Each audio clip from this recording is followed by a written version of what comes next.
All right, welcome back. I am here with Brenda Rasmussen, the director of Choralons. Brenda, you just took over 100 people to Las Vegas. Now, that is quite an accomplishment. How long have you been preparing for the trip? We started preparing last August. Tracy, our tour coordinator, started making calls. We just call different churches and pastors and Teen Challenge and begin to prepare musically, financially, spiritually. It's a big undertaking, but there's a lot of people involved in the preparation, not just me.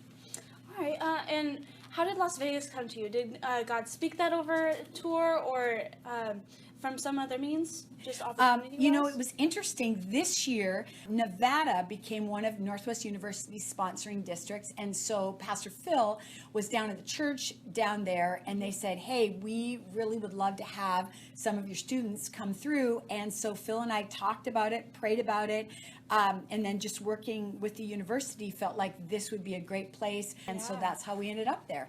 That is so awesome. And what were your main concerns before actually leaving for the trip? Like right before you're in the thick of the moment, you're just about to leave, what were some of the things really stressing you out? I think one of the things that was stressing me out was the fact that we were going to a place where on every corner people are gambling.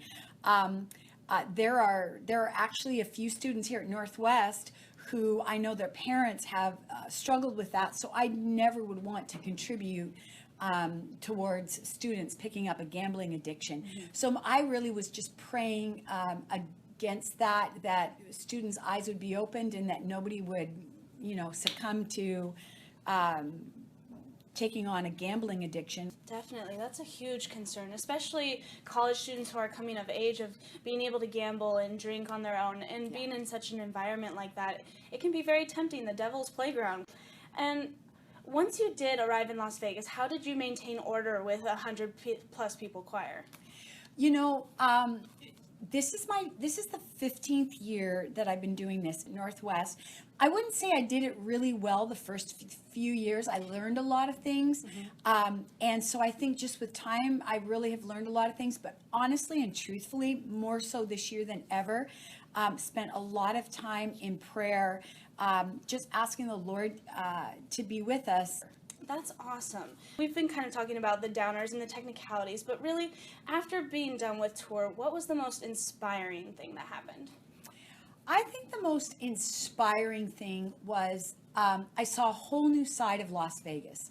Mm-hmm. It was amazing to me. You walk down the Las Vegas Strip, and it's lights, and it's cameras. It's just this hype and so amazing. But we went into really the dark parts of Las Vegas, where the poor and the struggling, and we were able to feed people. We were able to put clothes on people's backs. We were able to sing and to minister. And then we heard those testimonies from all those guys who, coming from the mob and been in prison for 7 years. Mm-hmm. So I walked away with a completely different view of Las Vegas. Once you get off that main strip, that city, there's just a hurting mm-hmm. population. It's just not all glitz and glamour and all this great stuff. There are people who need Jesus.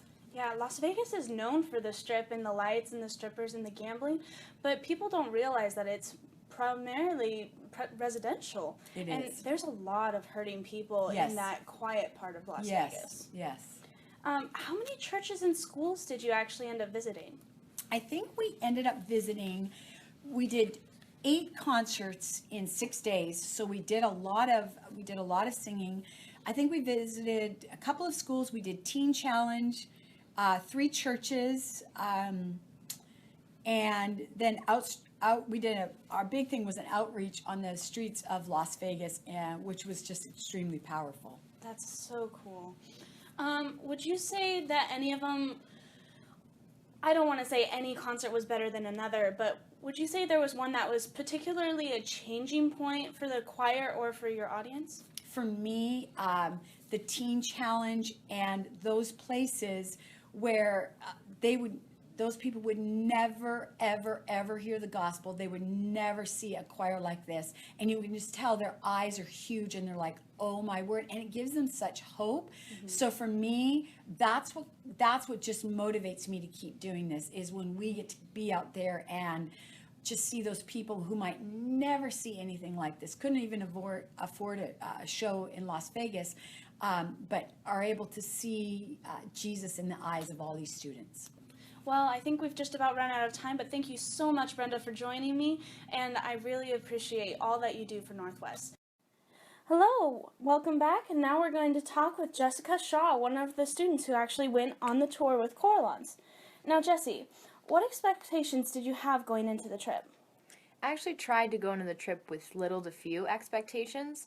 However, one big expectation I had was probably Vegas, just what it's known for, as Sin City, and what it would be like. But I actually was surprised to see that the Strip, downtown Vegas, was actually, yes, it was corrupt and very disturbing at times, but it was actually really fun and enjoyable to be down there. Nice. And what were some of the best memories you'd say you made on this trip?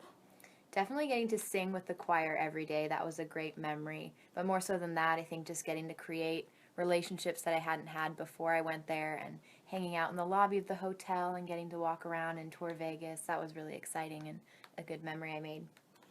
And you guys did about 8 concerts, right? Correct. Which one do you think most impacted you overall? That's a good question. I would say the Teen Challenge concert that we had, where we were able to sing to those who were recovering from drug addictions, and just getting to sing with them and see their passionate worship that they had, and getting to pray with them afterward and hear their story. That was something that I wasn't really expecting to impact me so much, but I left that concert really refreshed and kind of amazed at what people have gone through and that they still trust in God. Yeah, that was really a moving part of tour, I would say.